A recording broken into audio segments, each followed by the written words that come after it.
full steam ahead. Video number 3 with Joshua already. All right, let's move on to the next thing I sent you, Joshua. I don't even know if we get into actual comprehension because these little exercises creating so much discussion and I'm loving it. You having fun, Joshua? Yes, please. Yeah, Joshua like this. Joshua is a person that like a lot of reasoning. Yeah. He doesn't have a mind that will just see things in terms of black and white. He's a person like he would think in terms of a lot of different possibilities, and I absolutely love that. He's a joy. All right, so in this one now it's telling us we're writing out a passage. We have like some sentences. One sentence is missing, so they're giving us the missing sentence. We have to put all the different sentences in order and also include this missing sentence, right? So there's a combination, composition skills and comprehension, because obviously we have to understand the context, understand what's happening to figure out where to insert that missing piece. All right, you start reading for me, Starboy? Yes, please. All right, so you start there at the top where it says mother. Mother buys the Prince of Wales. You just keep going. She cut and shuts it. She takes it home. She wears it to the party. Great job. So Auntie's going to read these sentences now. Mother buys the piece of cloth. She cuts and stitches it. She takes it home. She wears it to the party. And the missing sentence is she makes an attractive dress. So let us get this story in a proper order now, Joshua.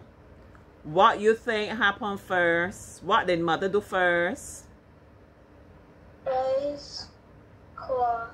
Mother buys the piece of cloth. After she buys it, does she buy it and leave it there in the store, Joshua? No. No. So what was the next thing mother did?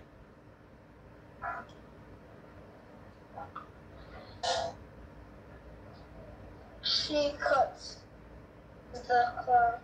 Before she cut it, she takes it home, okay?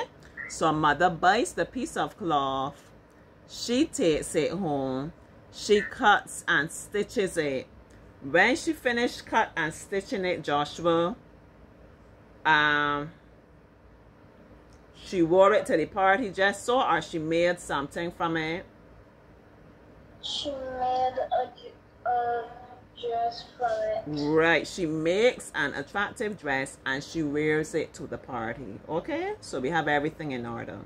Mother buys the piece of cloth, takes it home, because we're not going to cut and stitch up in the people's store. We take it home at us. Cut and stitch it.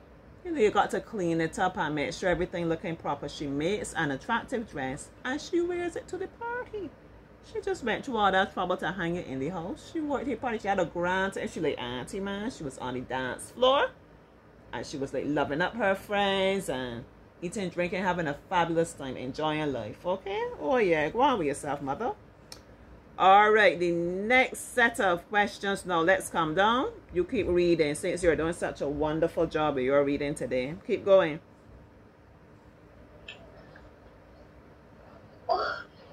Sean rolling the ball. Will hit it towards the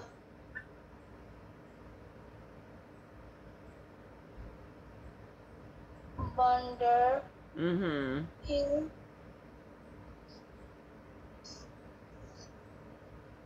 throws it to the Mm-hmm. Picker. Mm-hmm. Ran after it. He stops it. Beautiful. Beautiful reading by my Joshua. So one of these sentences is in the wrong place. One of these sentences needs to be moved. There's so much into her Sesame Street. Hello, Kevin. That's Kevin the mechanic. I appreciate you. We're going to shout you out just now because every day I just shout you out. The other day they shout you. And I say, you even realize they didn't shout you today. You say, it's not a big deal. You know, he was laughing at me. Yeah. But that's my Sesame Street partner. Okay.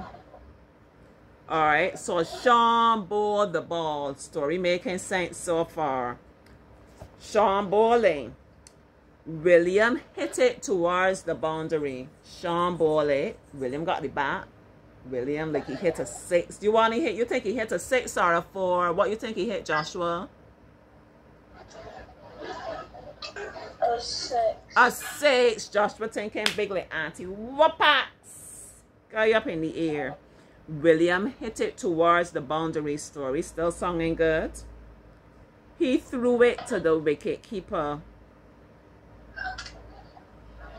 So William hit it towards the boundary, and then we see he threw it to the wicket keeper. So something like it had to happen in between there then, Joshua. Because William hit the ball, and then in next sentence we see in that he threw it to the wicket keeper.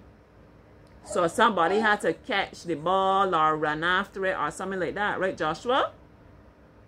Yes. Right. So before we could get to throwing it to the wicket keeper, y'all think y'all smart. Y'all can't trick Joshua, Auntie. William hit it towards the boundary. Sean ran after it. He stopped it. And then he threw it to the wicket keeper.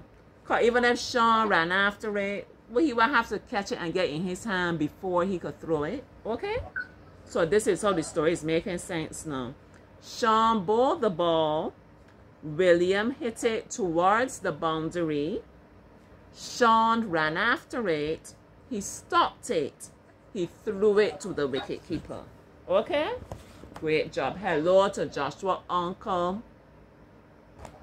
Joshua, your uncle's play dominoes, not cricket. You got somebody that's play cricket, Joshua? Or you said, or we just talked about cricket? Anybody in your family plays cricket? My uncle. Oh, the uncle plays cricket. So this is the same uncle, he like cricket and he like dominoes too?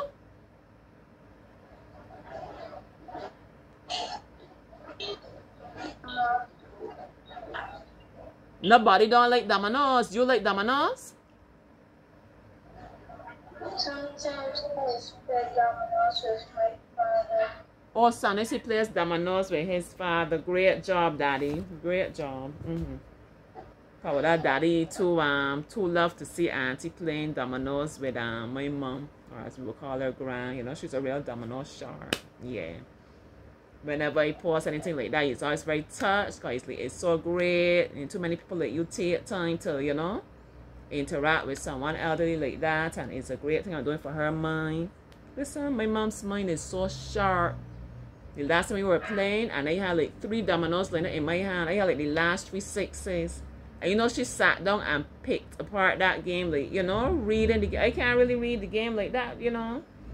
And she ended up winning the game because she was able like to circumvent me. Yeah, you know. I believe I had the game done one, but no, not with Mom. Yeah. So hello, Uncle. Playing cricket and all other persons who enjoy the cricket. I am very now and then in terms of following the cricket. Yeah. Sometimes I have to do like this when it comes to the cricket and to keeping it real. Alright, the next one now, exercise 4. Which sentence below best fits into the space? So let me read that you will see about the space. The telephone rang 3 times. Mother lifted the receiver. And there's a space there, right? Then the rest of it says, he is not at home, she replied. The telephone rang 3 times. Mother answered, pick up the phone, put it to her ear. So the person on the other side of the phone is saying something to mother, and mother is responding, he is not at home. So we have to figure out what the person on the other side of the phone is saying to mother. You think the person is saying, how are you, Joshua? No. Nah. Joshua God said, I'm fine, I'm fabulous, I'm not as good as auntie, but I'm fine. Something she would be saying. She wouldn't be talking about he's not at home. May I speak to Jeff? You think that's what the person said? Yeah, I think that's it too. And the other option was, has he gone to work? That might come after mother said that, but that can't come before. Because you won't just pick up the phone, hello, has he gone to work? Has who gone to work? What are you talking about? You know? Yeah. Alright, so the final exercise now, exercise 5. Which sentence does not fit into the story? You can read this one, Joshua. Read for auntie. Sherwin put the bat on the air.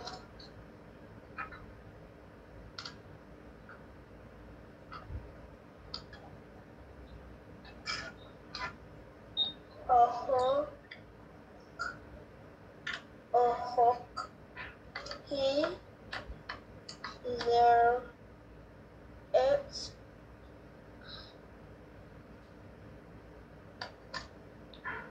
into the water to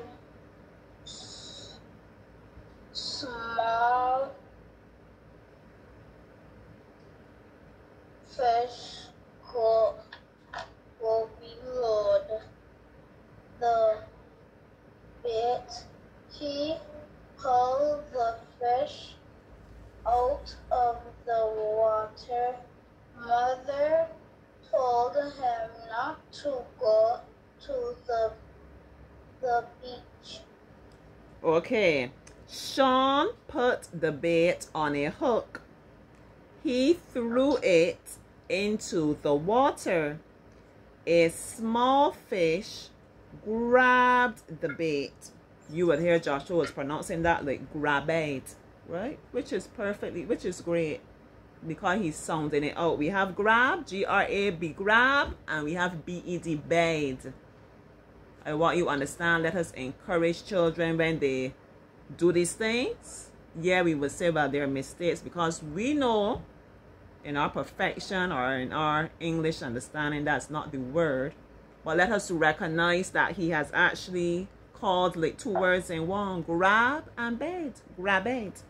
A small fish grabbed the bait. He pulled the fish out of the water. Mother told him not to go to the beach. All right, so let's go through it.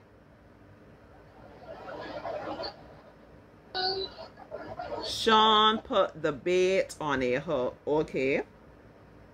He threw it into the water. That making sense so far, right? Because if you're fishing, you put on the bait first, and then you throw the fishing bait. Nah. Let me rewind. Sean put the bait on a hook.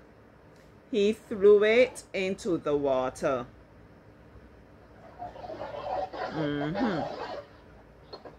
A small fish grabbed the bait. He pulled the fish out of... Yeah, it making sense though. It making sense. At first I was thinking, did he throw the small fish back into the water? But no. So he put the bait on the hook and he threw the fishing line into the water. You following, Joshua? Yes. Right. So he put on the bait. He threw the fishing line into the water. A small fish came up and grabbed the bait. He pulled the fish. In other words, he pulled the fishing line. He pulled the fish out of the water. And then the next sentence is saying mother told him not to go to the beach. That last sentence, that sounds like it adding up. That sounds like it making sense in that position, Joshua? No, please. Nah, that ain't making sense. That we got to fit in the story now, like Sean really wanted to go to the beach, but mother said no, the water rough, the sea rough or something, do not go. Maybe he went anyway, and you know, he didn't really have a nice time, or maybe he didn't go, you know, something like that. Yeah. Listen, if mommy said don't go to the beach, don't be sneaking out or saying, but you're going somewhere else and go to the beach, okay? Be very careful. Yeah, the sea is not I don't like that we do this thing, they instill fear with the sea and so on, but be sure to listen to mommy. So that's the end of that exercise, whole 15 minutes from them. That was a good one again.